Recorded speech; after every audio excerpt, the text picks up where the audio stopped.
நாம் எல்லாருமே விதவிதமான உணவுகளை சாப்பிட்டு கொண்டிருக்கிறோம். காலையிலயும், மத்தியானமும், இரவும் அப்படி விதவிதமான உணவுகளை சாப்பிடுறோம். அதே போலவே விதவிதமான உறக்கங்களை உறங்குகின்றோம். அப்படி சொன்னாலா? இறைத்தூதர் ஸல்லல்லாஹு அலைஹி வஸல்லம் நம்மிடத்தில் கூறிய ஒரு விஷயம், சில உறக்கங்கள் ஒரு மனிதனை தரித்திரத்தில் கொண்டு சேர்க்கிறது, முசீபத்தில் கொண்டு சேர்க்கிறது என்று. நமது உடம்புடைய பேலன்ஸை இழந்து விடக்கூடிய உறக்கங்கள், நம்மை சீக்கிரமே மரணத்திற்கு கொண்டு சேர்க்கக்கூடிய உறக்கங்கள், மலக்குகளுடைய பிரார்த்தனை நமக்கு கிடைக்காமல் நஷ்டமடையக்கூடிய உறக்கங்கள், இதை எல்லாமே தாண்டி நாளை மஹ்ஷரையில் முனாஃபிக்கீங்களுடைய கூட்டத்தில் நம்மையும் சேர்க்கக்கூடிய ஒரு உறக்கமாகும் அது. இந்த உறக்கங்கள் நமது வாழ்க்கையிலும் நடந்து கொண்டிருக்கிறது. அந்த உறக்கங்கள் எதுன்னு நம்ம தெரிந்து கொள்வோம் இன்ஷா அல்லாஹ். காரணம், இதையெல்லாம் நம்ம கொஞ்சம் புரிந்தால், நமது மனதில் கொஞ்சம் பதிந்தால், அந்த நேரத்தில் நாம் உறங்காமல் சிறிது கவனமாக இருப்போம். எந்த நேரத்திலெல்லாம் நாம் தூங்கலாம், எந்த நேரத்திலெல்லாம் நாம் தூங்கக்கூடாது, எதெல்லாம் நம்முடைய வாழ்க்கையில் நஷ்டத்தை கொண்டு வரக்கூடிய உறக்கங்கள், அது நமது வாழ்க்கையிலும் நமது ஆரோக்கியத்திலும் நமது சம்பாத்தியத்திலும் நாச நஷ்டங்களை கொண்டு வரக்கூடிய உறக்கங்கள் அவை எதெல்லாம் என்று நமது இறைத்தூதர் நமக்கு கற்றுத்தந்தது, மகான்கள் நமக்கு கற்றுத்தந்ததை இந்த ஒரு வீடியோவில் நம்ம பார்ப்போம். இதை வாழ்க்கையில் தெரிந்து அதை கடைபிடிப்பதற்கு இறைவன் நமக்கு அருள் புரிவானாக, தௌஃபீக் புரிவானாக. ஆமீன். இந்த நேரத்தில் படுத்து தூங்கக்கூடிய நபர்கள் நமது வீட்டில் இருந்தால், நாம் எவ்வளவு தஹஜ்ஜத் தொழுதாலும், எல்லா தொழுகையும் கலாவாக்காமல் ஜமாத்தோடு சேர்த்து தொழக்கூடியவராக நாம் இருந்தாலும், நமது வாழ்க்கையில் பரக்கத் என்பது இல்லாமலே போய்விடும். நமது வீட்டிலிருந்து ரஹ்மத்துடைய மலக்குகளுக்கும் நமக்கும் ரொம்ப தொலைவு ஏற்பட்டுவிடும். நமது வீட்டிலிருந்து பரக்கத்துடைய ரஹ்மத்துடைய கதவுகள் எல்லாம் மூடப்பட்டுவிடும். தாலா வெறுத்த சாபம் போட்ட ஒரு கூட்டம் நமது வீட்டில் இருந்தால், அப்படிப்பட்ட அந்த ஒரு நேரம் எது? அப்படி அந்த நேரத்தில் யாராவது தூங்குறீங்கன்னா அதை இன்றைய தினத்திலேயே நீங்கள் மாற்றி எடுக்க வேண்டும். வீடியோ முழுவதுமாக கேளுங்கள். இந்த ஒரு இல்மை அடுத்தவர்களுக்கும் பகிர்ந்து கொள்ளுங்கள். அஸ்ஸலாமு அலைக்கும் வரஹ்மத்துல்லாஹி வபரகாத்துஹு. பிஸ்மில்லாஹ் வல்ஹம்துலில்லாஹ் ஸலாத்து வஸ்ஸலாமு அலா அஷ்ரஃபி ரசூலில்லாஹ் வ ஆலிஹி வ ஸஹ்பிஹி அல் ஃபைஸீன் நபிரத்துல்லாஹ் அம்மா பாத். அல்லாஹு தாலா நமது ஒவ்வொரு அமல்களையும் ஏற்றுக்கொள்வானாக. நிறைய பேர் கவலைகளை சொல்லி துவா செய்ய சொல்லியிருக்கீங்க. அல்லாஹு தாலா ஒவ்வொருவருடைய கவலைகளையும் போக்கி தருவானாக. சமாதானமும் நிம்மதியும் உள்ள ஒரு வாழ்க்கையை அல்லாஹு தாலா எல்லாருக்கும் வழங்குவானாக. அதிலும் முக்கியமாக என்னுடைய இந்த சவுண்டை கேட்கக்கூடிய நிறைய சகோதர சகோதரிகள் உண்டு. அல்லாஹு தாலா எல்லாருடைய நல்ல நல்ல கனவுகளை, ஆசையை பூர்த்தி செய்து தருவானாக. எல்லாருமே நல்லா இருக்கீங்கன்னு நினைக்கிறேன். அல்ஹம்துலில்லா. எல்லாருக்குமே அல்லாஹு தாலா நீண்ட ஆயுளும் சந்தோஷமும் சுகமும் உள்ள ஒரு வாழ்க்கையை வழங்குவானாக. நாம் எல்லாருமே நிறைய உணவுகளை சாப்பிடுகிறோம். அதுவும் விதவிதமான உணவுகளை சாப்பிடுகிறோம். அதாவது பல பெயர்களை கொண்ட உணவுகளை சாப்பிடுகிறோம். காலையில் பிரேக்ஃபாஸ்டில் தோசை, இட்லி, அதே போல் ரவை, இடியப்பம், பாலாடை, அப்படி நமக்கு விதவிதமான மெனுக்கள் உண்டு. அதே போலவே மதிய நேரத்திலும் சோறு, பிரியாணி, மந்தி, ஃப்ரைட் ரைஸு, அப்படி விதவிதமான உணவுகள். அதே போலவே இரவிலும் அவர்களுக்கு பிடித்த உணவை சாப்பிடக்கூடியவங்க தான் எல்லாருமே. விதவிதமான உணவுகளுக்கு என்னெல்லாம் இருக்கிறது, அந்த விதவிதமான டேஸ்ட்டு, விதவிதமான தயாரிப்பு, அப்படி என்னெல்லாம் இருக்கிறதுன்னு நமக்கு எல்லாருக்குமே தெரியும். அதே போலவே நாம் எல்லாருமே தூங்கக்கூடியவங்க தான். அந்த ஒரு உறக்கத்தில் விதவிதமான உறக்கங்களும் உண்டு அப்படின்னு சொன்னால் அது கொஞ்சம் அற்புதமானது தான். எல்லாருமே தூங்குவது ஒரே போல தான். ஆனால் விதவிதமான நேரத்தில் விதவிதமான சந்தர்ப்பங்களில் உள்ள தூக்கங்கள், அதை மகான்கள் பதிவு செய்திருக்காங்க.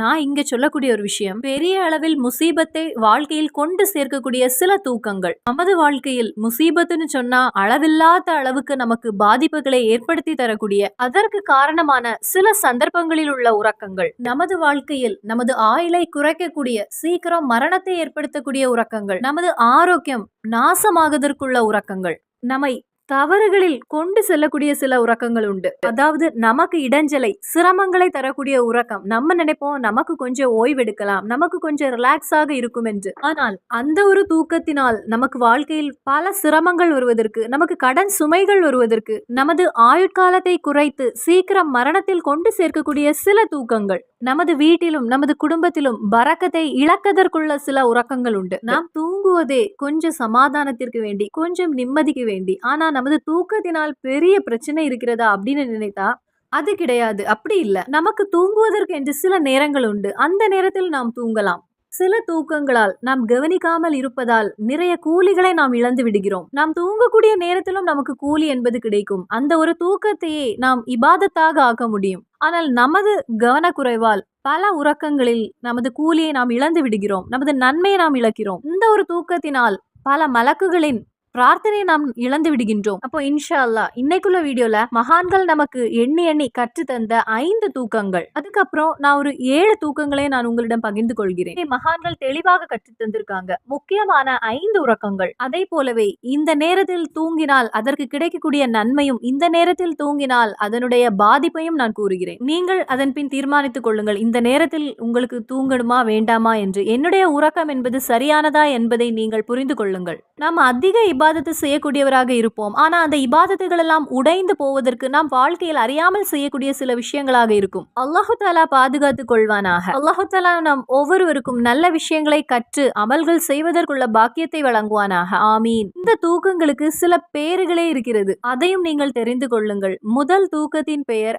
ஐலூலத், இரண்டாவது தூக்கத்தின் பெயர் ஃபைலூலத், மூன்றாவது கைலூலத், நான்காவது ஹைலூலத், கடைசியில் கைலூலத். இந்த 5 உறக்கங்கள் வாழ்க்கையில் எல்லாருக்கும் ஏற்படுகின்ற ஒரு உறக்கம்தான். நாம் எல்லாருமே தூங்கக்கூடியவங்க தான். ஒரு நாள் சரியான முறையில் தூங்கவில்லை என்றால் நமது உடம்பு என்பது ஒரு மாதிரி சோர்ந்து போய்விடும். நமது உடம்புக்கு ஒரு ரிஃப்ரெஷ் ஆக வேண்டியதுதான் இந்த தூக்கம் என்பது. அதாவது காலையிலிருந்து இரவு வர நல்ல வேலை பார்த்து உடம்பெல்லாம் தளர்ந்து சோர்ந்து அவ்வளவு வேலை செய்து அப்படியே வந்து படுக்கும் போது நமக்கு ஒரு ரிலாக்ஸ் ஆக இருக்கும். அடுத்த நாள் எழும்பும் போது நமது முந்தின நாள் நம் வேலை செய்து நமக்கு உடம்பில் இருந்த அந்த ஒரு சோர்வு, அந்த ஒரு வலி எல்லாமே நீங்கிவிடும். ஒரு புத்துணர்வாக இருக்கும்.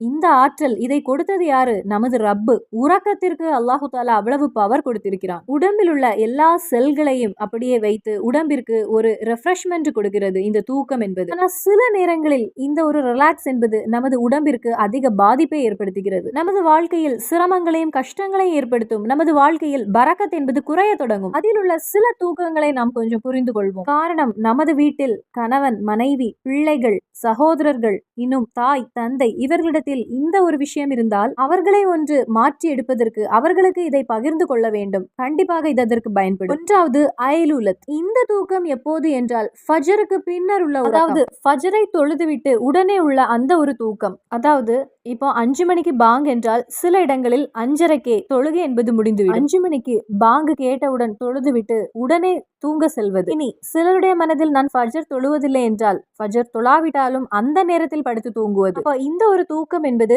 வாழ்க்கையில் பெரிய அளவில் கஷ்டத்தையும் முசீபத்தையும் கண்ணீரையும் கொண்டு சேர்க்கும் என்று மகான்கள் நமக்கு கற்று தந்திருக்காங்க. பல நேரங்களில் நாம் எல்லாருமே வருத்தத்தோடு கூறுவது, வாழ்க்கையில எந்த ஒரு உயர்வும் இல்லை, வாழ்க்கையில் முன்னேற்றம் இல்லை, வாழ்க்கையில் பல நெருக்கங்கள் வருகிறது, எனது வீட்டில் ஐஸ்வர்யம் இல்லை, எனது வீட்டில் பரக்கத் இல்லை, எனது வீட்டில் ரஹமத் இல்லை. அப்படியானால் ஃபஜருடைய நேரத்தில் தொழாதவங்க நமது வீட்டில் இருப்பாங்க. ஒருவேளை நமது வீட்டில் நாம் சகோதரிகள் தஹஜ்ஜத், ஃபஜ்ர் அப்படின்னு எல்லாம் தொழக்கூடியவராக இருப்பாங்க. ஆனா வீட்டில் உள்ள பிள்ளைங்க நல்ல மூடி பெட்ஷீட்டை போட்டு மூடி தூங்கக்கூடியவர்களாக இருப்பாங்க. அல்லது நாம் தொழுது கொண்டிருப்போம், கணவர் அப்படி படுத்து தூங்கி கொண்டிருப்பாங்க. உடனே எல்லா சகோதரிகளும் நினைப்பது, காலையில எழுந்த உடனே வேலைக்கு செல்ல வேண்டும், அதனால சிறிது தூங்கட்டும் என்று. அப்படி நீங்க நினைக்கும் போது நமது வீட்டில் பரக்கத் என்பது குறைய தொடங்கும். ஃபஜ்ருடைய தொழுகைக்கு எழும்பிவிட்டு சூரியன் உதிப்பதற்கு முன்னதாக அவர்களை தூங்க நாம் அனுமதிக்க கூடாது. அப்படி ஃபஜ்ருடைய தொழுகை முடித்துவிட்டு உடனே நாம் தூங்க செல்லும் போது அந்த வீட்டில் அதிக அளவில் முசீபத்தும் கஷ்டமும் கண்ணீரும் சோகமும் ஏற்படும். சிறிய அளவில் உள்ள முசீபத்திலே பெரிய அளவில் அது ஒரு முசீபத்தை ஏற்படுத்தும். சில பேர் நினைக்கக்கூடியது முசீபத்து என்றவுடன் பட்டினி வருவது என்று. இந்த தரித்திரம் என்பது மனசமாதானம் இல்லாததும் இந்த தரித்திரத்தில் தான் வந்து சேரும். எந்த ஒரு ராகத்தும் இல்லாத ஒரு வாழ்க்கை எப்பொழுதுமே அடியும் சண்டையும் உள்ள ஒரு வாழ்க்கையாக இருக்கும். இதுவும் முசீபத்தில் ஏற்படக்கூடியதுதான். இறைவன் நம்மை பாதுகாத்து கொள்வானாக. அதாவது ஷைத்தானுடைய ஒரு சூழ்ச்சியில் விழக்கூடிய நேரமாகும் அது. ஷைத்தான் 3 கெட்டுகளை போடுவான் அப்படின்னு நமது இறை தூதர் ஸல்லல்லாஹு அலைஹி வஸல்லம் நமக்கு கற்று தந்திருக்காங்க. தூங்குவதற்கு தயாராகும் போது ஷைத்தான் ஒரு 3 கெட்டுகளை போடுவான். நாம் எழுந்து அல்ஹம்துலில்லாஹில்லதி அஹ்யானா பஅதமா அம்மாதானா வ இலைஹி நுஷூர் என்று கூறியவுடன் ஒரு கெட்டு அவிழ்ந்துவிடும். எழுந்து நாம் ஒலு செய்யும் போது 2வது கெட்டும் அவிழ்ந்துவிடும். எழுந்து நமது தொழுகையை தொழும்போது 3வது கெட்டும் அவிழ்ந்துவிடும். ஆனா அந்த நேரத்தில் ஃபஜ்ருடைய நேரத்தில் எழும்பாமல் தூங்கக்கூடிய அடியானுடைய காதுகளில் ஷைத்தான் சிறுநீர் கழிப்பான் என்று நமது இறை தூதர் ஸல்லல்லாஹு அலைஹி வஸல்லம் நமக்கு கற்று தந்திருக்காங்க. அப்படி ஆகும்போது நமது உடலில் உள்ள பேலன்ஸை நாம் இழந்து விடுவோம். நமது உடல் பேலன்ஸாக நிற்கதற்கு, அதனுடைய கட்டுப்பாட்டுல அது நிற்கதற்கு நமது காதுகளுக்கு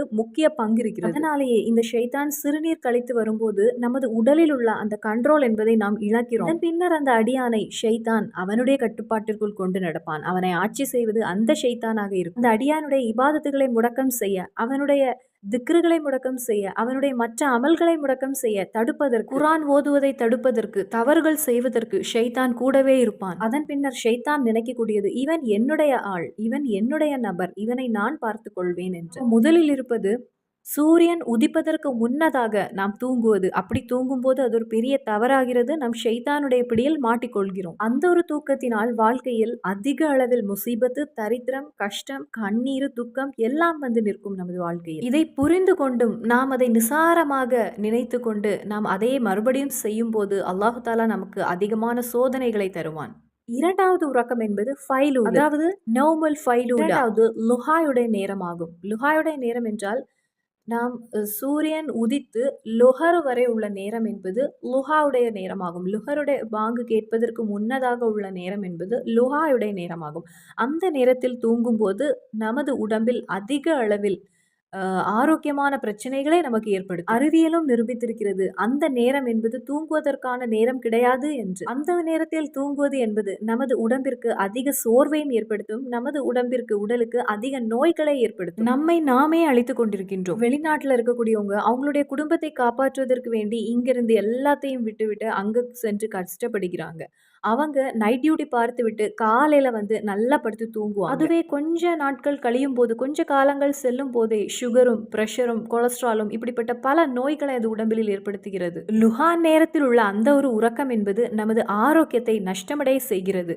நமக்கு அதிக அளவில் நோயை ஏற்படுத்தக்கூடிய உறக்கமாகும். வாழ்க்கையில் என்னெல்லாம் வந்து சேர்ந்தாலும் நமக்கு ஆரோக்கியம் என்பது இல்லை என்றால் எல்லாமே முடிந்து போன. அதனால ஃபைலூலத் உறக்கவும் நாம் தவிர்க்க வேண்டும். நமக்கு தேவையில்லாத ஒரு உறக்கமாகும் அது. அப்போ முதல்ல நான் சொன்ன உறக்கம், ஃபஜருடைய தொழுகை நீங்கள் தொழுதாலும் ஃபஜருடைய தொழுகை தொழவில்லை என்றாலும் அந்த நேரத்தில் உள்ள தூக்கத்தை தவிர்த்து கொள்ளுங்கள். இரண்டாவது, லுஹா நேரத்தில் உள்ள உறக்கத்தையும் தவிர்த்து கொள்ளுங்கள். ஃபஜருக்கு பின் நாம் தூங்கி வரும்போது, அதாவது சூரியன் உதிப்பதற்கு முன்னதாக, அது அதிக அளவில் முசீபத்தை நமக்கும் நமது குடும்பத்தினருக்கும் ஏற்படுத்தும்.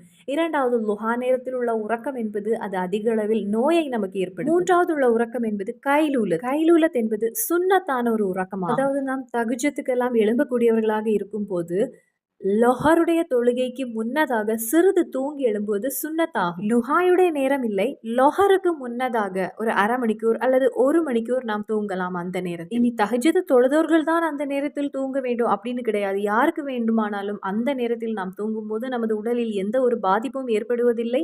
அதே போல் நமக்கு எந்த முசீபத்தும் இல்லை. அது சுன்னத்தான விஷயம். அந்த நேரத்தில் உள்ள தூக்கம் என்பது நமக்கு ஒரு புத்துணர்வை ஏற்படுத்துகிறது என்று அறிவியல் கூறுகிறது. அப்போ நான் இங்க சொன்ன இந்த கைலூலத் என்கிற தூக்கத்தை நமது இறைதூதர் ஸல்லல்லாஹு அலைஹி வஸல்லம் சுன்னத்தாக நமக்கு கற்று தந்திருக்காங்க. இது மட்டும் இல்ல, அந்த நேரத்தில் உள்ள தூக்கம் என்பது நமது மூளையின் திறனை அதிகப்படுத்துகிறது. அந்த நேரத்தில் நமது பிள்ளைகள் வீட்டில் இருந்தால் அவர்களையும் சிறிது நேரம் தூங்க வைக்கலாம். அவர்களுடைய புத்தியின் திறன், மூளையின் திறன் அதிகப்படுத்துகிறது இந்த ஒரு உறக்கத்தினால். இனி 4வது தூக்கம், அந்த தூக்கத்துடைய பேரு ஹைலூலத். இந்த நேரம் எது என்றால் பகலுடைய கடைசி, அதாவது அசருடைய நேரத்தில் உள்ள உறக்கம். இந்த அசருடைய நேரத்தில் நாம் படுத்து தூங்குவது நமது உடம்பிற்கு அதிக பாதிப்பை ஏற்படுத்துவது மட்டுமல்ல, நமது வாழ்க்கையில் பல நாசங்களை, நஷ்டங்களை ஏற்படுத்துகிறது என்று நமக்கு கற்று தந்திருக்காங்க. நான் தூங்குவதால் என்ன நஷ்டம் வரப்போகிறது, நான் தூங்குவதால் எனக்கு என்ன வந்து இட போகிறது அப்படின்னு சில பேர் சிந்திப்பீங்க. நமது அமல்கள், நமது தொழுகைகள், நமது இபாதத்துகள் எல்லாமே நம்மை படைத்த அரசனான, எஜமானான ரப்பிற்கு வேண்டிதான் நாம் செய்கின்றோம். இப்போ 1 நாள் 2 நாள் அப்படின்னா பரவாயில்ல, ஆனா தொடர்ந்து நாம் அதையே செய்து வரும்போது இறைவன் நமக்கு வழங்க இருப்பதை இறைவன் எடுத்து விடுவான். அதே போல்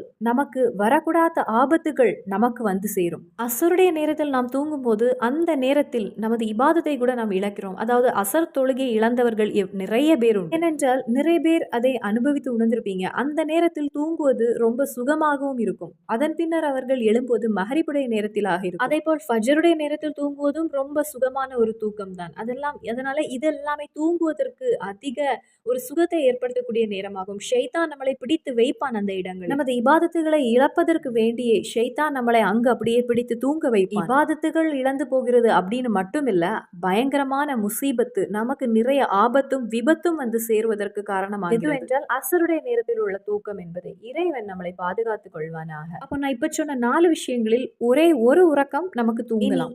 கடைசி இன்னொரு தூக்கம் இருக்கிறது. அது என்னவென்றால் அசருடைய தொழுகை தொழுதுவிட்டு உள்ள உறக்கம். அதாவது அசருடைய தொழுகை முடித்துவிட்டு மஹரிப்பை நெருங்கக்கூடிய அந்த நேரத்தில் உள்ள தூக்கம். அந்த நேரத்தில் உள்ள தூக்கத்தை நமது இறை தூதர் ஸல்லல்லாஹு அலைஹி வஸல்லம் தடுத்திருக்காங்க. காரணம், அந்த நேரத்தில் உள்ள தூக்கம் என்பது அவனுக்கு ஆரோக்கிய பிரச்சனைகளை ஏற்படுத்துவதோடு மட்டுமல்ல, அவனை பைத்தியக்காரன் ஆக்கிறது. அவனுக்கு இப்போ நான் சொல்லக்கூடிய எல்லா விஷயமும் 1-2 நாட்கள் எல்லாருமே மனிதர்கள் தான், செய்வதனால் எந்த பிரச்சனையும் இல்லை. தொடர்ந்து நமது வாழ்க்கையில் அதை செய்து வரும்போது அந்த ஒரு நபரை பைத்தியக்காரன் ஆக்கிறது. அது அவனுக்கு அவனுடைய மூளையை குறைய வைக்கிறது, மூளையின் ஆற்றலை குறைய செய்கிறது. நீங்களே கொஞ்சம் சிந்தித்து பாருங்க. அந்த நேரத்தில், அதாவது மஹரிப்பை நெருங்கக்கூடிய அந்த நேரத்தில் தூங்கிவிட்டு நாம் எழும்பும்போது அதற்கு பின் உள்ள நேரம் எல்லாம் நமக்கு ஒரு சோர்வாகவே, அதாவது அசருடைய நேரத்திற்கு பிறகு தூங்கிவிட்டு அதன் பின் எழும்போது மஹரிப்புக்கு பாங்கெல்லாம் கேட்டு ஒரு 7 மணி அந்த நேரத்தில் எழும்பக்கூடியவர்களும் உண்டு. அதன் பின் எழும்பக்கூடிய அந்த அடியானுக்கு ஒரு புத்துணர்வு இல்லாமல், ஒரு சோம்பலாக, ஒரு தளர்வாக, என்ன செய்வதுனே தெரியாது. அப்படியே அவன் சோர்ந்து போய் மனிதனுடைய மூளையை நாசமாக்கக்கூடிய ஒரு தூக்கமாகும் அந்த நேரத்தில் உள்ள தூக்கம் என்பது. இந்த தூக்கங்கள் எல்லாம் நாம் தூங்கக்கூடாது, அதெல்லாம் நாம் தவிர்க்க வேண்டியதா. இந்த நேரத்தில் உள்ள தூக்கத்தை எல்லாம் நாம் தவிர்த்து விட்டால் நமக்கு அதிக அளவில் சிறப்புகள் இருக்கிறது. நமக்கு வரக்கூடிய அருட்கொடைகளை, நமக்கு வரக்கூடிய ஹயர்களை தடுக்கக்கூடியதுதான் இந்த நேரத்தில் உள்ள தூக்கங்கள். நமக்கு அனுமதித்த ஒரு உறக்கம் இருக்கிறது. அது எதுவென்றால் இஷா தொழுகைக்கு பின் உள்ள ஒரு தூக்கம். இஷா தொழுகை தொழுதுவிட்டு நாம் நேரத்தை வீண் செய்யாமல் தூங்க வேண்டும் என்றால் உடனே நாம் தூங்கிவிடலாம். அந்த நேரத்தில் உள்ள ஒரு தூக்கம் என்பது நமது உடலை ரிலாக்ஸ் பண்ணக்கூடிய ஒரு தூக்கமாகும். அதிகமானோர் செய்யக்கூடிய ஒரு விஷயம் அந்த நேரத்தில் கேம் விளையாடுவது, அல்லது யூடியூப் பார்ப்பது, அல்லது இன்ஸ்டாகிராம்ல போவது, அப்படி ஏதாவது செய்துவிட்டு அவர்கள் தூங்கக்கூடிய நேரம் 12-1 மணி. அதன் பின் ஃபஜரும் கலாவாகும். அதனால இந்த 5 தூக்கங்களை நமது வாழ்க்கையில் நாம் கவனிக்க வேண்டும். அனுமதித்த உறக்கம் என்பது இஷாவிற்கு பின் உள்ள ஒரு உறக்கம். ஒரு 7 தூக்கங்களை பற்றி மகான்கள் நமக்கு கற்றுத்தந்து இருக்காங்க. அதற்கு இந்த நேரம் என்று நமக்கு சொல்ல, அதாவது ஒரு சோம்பல் பிடித்தவனின் தூக்கம், அது மடியாக இருக்கக்கூடிய ஒரு நபரின் தூக்கம். அது எந்த தூக்கம் என்றால் திக்ர் மஜ்லிஸ் ஓதிக்கொண்டிருக்கக்கூடிய நேரத்தில் தூங்குவது. திக்ர்கள் ஓதிக்கொண்டிருப்பாங்க அந்த நேரத்தில் இருந்து தூங்குவது, குரான் ஓதிக்கொண்டிருப்பாங்க அந்த நேரத்தில் இருந்து, அதாவது குரான் ஓதிக்கொண்டிருக்கக்கூடிய இடம், அல்லாஹ்வுடைய மஜ்லிஸ் நடக்கக்கூடிய இடம், இறைவனுடைய இல்மை பற்றி சொல்லக்கூடிய இடம், அந்த இடத்தில் வைத்து அந்த ஒரு தூக்கத்தை நீங்கள் தவிர்த்து கொள்ள வேண்டும். ஏனென்றால் மஹ்ஷரையில் இந்த கூட்டத்தினரை அல்லாஹு தாலா ஒன்றாக எழுப்புவான். அதனால இறைவன் அதிலிருந்து நம்மை பாதுகாத்துக் கொள்வான். அதை நமது வாழ்க்கையிலிருந்து ஒரேடியாக நாம் நீக்கிவிட வேண்டும். திக்ர் மஜ்லிஸ் நடக்கக்கூடிய இடம், இறைவனுடைய இல்மை பற்றி பேசக்கூடிய இடத்தில் இருந்து தூங்குவதை நீங்கள் தவிர்த்து கொள்ள வேண்டும். அந்த தூக்கம் உங்களை விட்டு போக என்ன செய்ய வேண்டுமோ அதனுடைய வழிகளை நீங்க செய்ய. இரண்டாவது தூக்கம் என்பது இவர்களுடைய வாழ்க்கையில் அதிக அளவில் தோல்வி என்பது, இவர்கள் துனியாவிலும் ஆகிரத்திலும் தோல்வி அடையக்கூடியவர்கள். இவர்கள் யார்? ரசூல் ஸல்லல்லாஹு அலைஹி வஸல்லம் சுட்டி காட்டிருக்காங்க, தொழுகையுடைய நேரத்தில் தூங்குவது. எந்த தொழுகையாக இருந்தாலும் சரி, அந்த ஃபர்லான தொழுகையுடைய நேரத்தில் படுத்து தூங்கக்கூடிய, அதாவது தொழுகை தொழுது கொண்டே சிலர் தூங்குவாங்களாம், சிலர் தொழுகையுடைய அந்த நேரத்தில் படுத்து தூங்குவாங்க. அந்த நேரத்தில் தூங்குகின்றவன் வாழ்க்கையில் தோல்வி அடைந்து விடுவானாம். இந்த இம்மையிலும் நாளை மறுமையிலும் அவனுக்கு தோல்விதான் என்று நமது இறை தூதர் கற்று. தொழுகையுடைய நேரம் வந்துவிட்டால் அந்த நேரத்தில் படுத்து தூங்காதீங்க, எழுந்து கொள்ளுங்கள். வாழ்க்கையில் தோல்வி அடைந்து விடுவோம். அதன் பின் நாம் எவ்வளவு முயற்சி செய்தாலும், எவ்வளவு அழுதாலும், எவ்வளவு விரக்தியோடு நடந்தாலும் எந்த ஒரு பிரயோஜனம். தோல்வி அடைவதற்கு என்னெல்லாம் வழிகளை நாமே தான் சென்று தேடுகின்றோம், அதற்கான வழிகளை நாமே சென்று பார்க்கின்றோம். மூன்றாவது, இந்த தூக்கம் தூங்குகின்றவர்களை அல்லாஹு தாலா சாபமிடுவான். அந்த கூட்டத்தினர் யார்? முதல்ல சொன்னது போல ஃபஜ்ருடைய நேரத்தில் படுத்து தூங்குவது. நல்ல கவனமாக கேட்டுக்கொள்ளுங்கள். 3 நாட்கள் தொடர்ந்து ஃபஜ்ருடைய நேரத்தில் படுத்து தூங்கினால் நாளை மஹ்ஷரையில் அந்த நபரை முனாஃபிகீங்களுடைய கூட்டத்தில் கொண்டு வருவாங்க என்று நமது நபி ஸல்லல்லாஹு அலைஹி வஸல்லம் நமக்கு கற்றுத் தந்திருக்காங்க. முனாஃபிகீங்களுடைய நிலை என்னவென்று உங்களுக்கு தெரியுமா? நரகத்துடைய அந்த ஒரு தொட்டு பக்கத்தில் இருக்கக்கூடிய தட்டுகளில் இருக்கக்கூடியவங்க தான் இந்த முனாஃபிகீங்கள். இதையும் கூறிவிட்டு நமது இறை தூதர் நமக்கு கற்றுத்தந்த விஷயம், ஃபஜ்ருடைய நேரத்தில் 3 நாட்கள் தொடர்ந்து ஒரு அடியான் அப்படி தூங்கி வருகிறான் என்றால் அல்லாஹு தாலா முனாஃபிகீங்களுடைய கூட்டத்தில் இவனையும் சேர்த்து கொண்டு வருவான் என்று. இறைவா, எங்களை நீ மன்னித்து விடுவாயாக. நாங்கள் எங்களை அறியாமலேயே இந்த தவறுகளை நாங்கள் செய்திருந்தால் எங்களுடைய வாழ்க்கையில் இனி அதை செய்யாமல் நீ எங்களை பாதுகாத்துக் கொள்வாயாக ரப்பே. எங்களை நீ மன்னித்து விடுவாயாக ரப்பே. ஆமீன். நாம் ஒவ்வொருவரும் ஆத்மார்த்தமாக முழு மனதோடு துஆ செய்ய வேண்டும். நமக்கு அதை தவிர வேற எந்த வழியும் கிடையாது. இன்னும் அந்த ஒரு நேரத்திற்கு அதிக முக்கியத்துவம் கொடுத்து எழுந்து கொள்ளுங்கள். 4வது யௌமுல் முஹதிபி, அதாபுக்கு இரையாகுகின்றவனின் உறக்கம். 2 துலூகளுக்கு இடையில் உள்ள ஒரு உறக்கம். 2 துலூகள் அப்படின்னா ஃபஜ்ருடைய பாங்கு கேட்கிறது அந்த நேரத்திலிருந்து சூரியன் உதயமாவது வரை அந்த இடையில் படுத்து தூங்கக்கூடியவனின் உறக்கம். இவர்கள் தண்டனைக்கு தகுதியானவர். அது மட்டும் இல்லாம இறைவனின் சாபம் இவர்களுக்கு உண்டு. முனாஃபிகீங்களுடைய கூட்டத்தில் அல்லாஹு தாலா இவர்களை எழுப்புவான். அதே போல் அதாபு அவனுடைய இறைவனின் தண்டனைக்கு இரையாக்கி விடுவான் இந்த கூட்டத்தில். இறைவனை நீ எங்களை பாதுகாப்பாயாக ரப்பே ஆமீன். அடுத்த உறக்கம் நௌமுர் ராஹத்தீன், நமது உடம்பை ரிலாக்ஸ் பண்ணக்கூடிய தூக்கம். அதாவது இஷாவிற்கு பின் உள்ள உறக்கம். அதில் எந்த பிரச்சனையும் இல்லை, நமக்கு அனுமதித்த உள்ள உறக்கமாகும் அது. இவர்களுக்கு அல்லாஹு தாலா கூலியும் வழங்குகிறான், நன்மையும் எழுதுகின்றான். நமது வாழ்க்கையில் எந்த ஒரு குறிக்கோள் உள்ள ஒரு அடியானும் ஒரு டைம் டேபிள் வைத்திருக்க வேண்டும். எப்படி வேண்டும் வாழலாம் அப்படின்னு இருக்கக்கூடாது. தூக்கத்துக்கும் ஒரு டைம் டேபிள் வைத்திருக்க வேண்டும். எந்த நேரத்திலும் தூங்கலாம் அப்படின்னு நம்ம இருக்கக்கூடாது. வாழ்க்கையில ஒரு டைம் டேபிள் வேணும். குறிக்கோள் இருக்கக்கூடிய எந்த ஒரு மனிதனுக்கும் ஒரு டைம் டேபிள் இருக்கும்.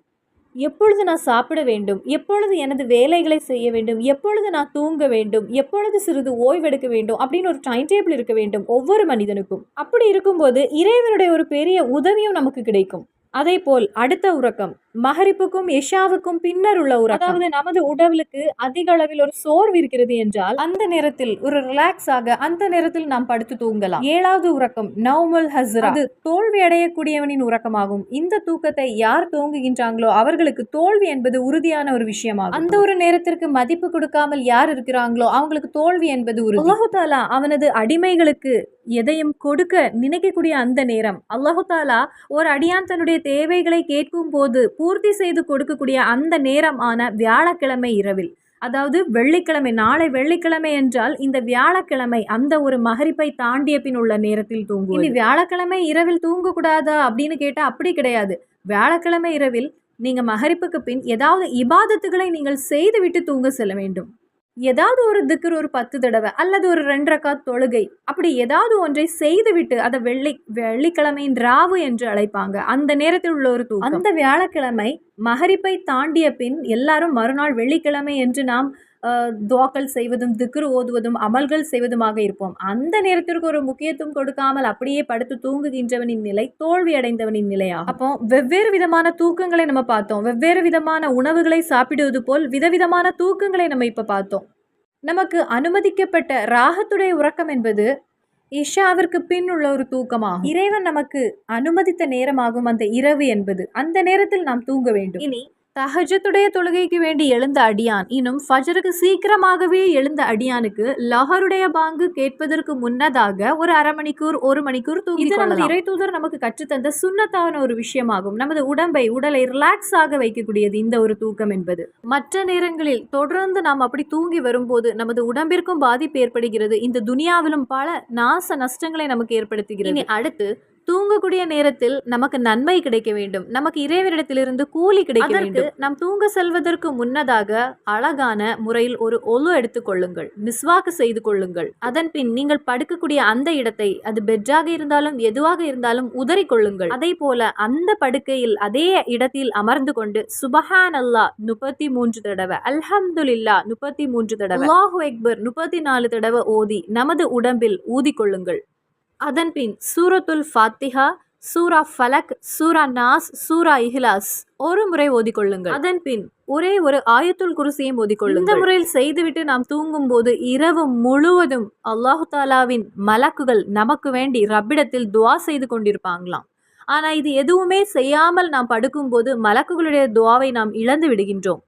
இனி இதற்கு கூடவே சூரத்துல் தௌபால கடைசி 2 ஆயத்து நான் இதுக்கு முன்னாடியே சொல்லியிருக்கிறேன். லகத் ஜாக்கும் ரசூலுன் மின் அன்ஃபுசிக்கும் அஸீஸுன் அலைஹி மா அனித்தும் ஹரீஸுன் அலைஹிம் பில் மூமினீன ரவுஃபுர் ரஹீம் ஃபஇன் தவல்லவ் ஃபகுல் ஹஸ்பியல்லாஹு லா இலாஹ இல்லாஹு அலைஹி தவக்கல்து வஹுவ ரப்புல் அர்ஷில் அலீம். இதை ஓதிவிட்டு ஒரு அடியான் தூங்க சென்றால் அந்த ஒரு தூக்கத்தில் அவன் மரணத்தை சுவைக்க மாட்டான், மரணத்தை அவன் சந்திக்க மாட்டான். நிறைய விஷயங்கள் நாம் கேள்விப்படுகின்றோம். தூக்கத்திலேயே மவுத் வந்துவிட்டது, ஹார்ட் அட்டாக் வந்துவிட்டது என்று. அதுவே இந்த சூரத்துல் தௌபால இந்த 2 ஆயத்துக்களை ஓதிவிட்டு அந்த அடியான் தூங்க சென்றால் உறுதியாக சொல்லலாம் அவனுடைய மரணம் என்பது தூக்கத்தில் அவனுக்கு வராது. இது மகான்கள் நமக்கு கற்றுத் தந்திருக்காங்க. இறைவன் இதை வழக்கமா ஓதுவதற்கு நமக்கு அருள் புரிவானாக. அப்ப மலக்குகளுடைய துவா நமக்கு கிடைக்கவும் நமது வாழ்க்கையில் நல்ல பரக்கத்து வருவதற்கும் நல்ல ரஹமத்து வந்து சேர்வதற்கும் நமது தூக்கம் காரணமாகிறது. அதற்கு நாம் செய்ய வேண்டியது இந்த 2 ஆயத்துக்களை ஓதினால் போதுமானது.